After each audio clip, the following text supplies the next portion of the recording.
Hello, in front of me I've got HONOR X5c Plus. In this video I'll show you factory reset tutorial.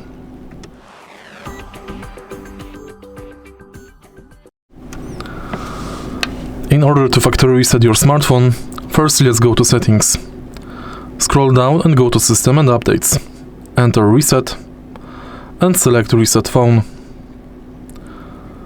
Confirm and the factory reset will be complete. This will delete all data from your device, including accounts, app data, system settings, installed apps, music, photos, files, security chip contents, and locally stored system, app and personal data related to HONOR IDs. If you find this video helpful, please leave like, comment and subscribe.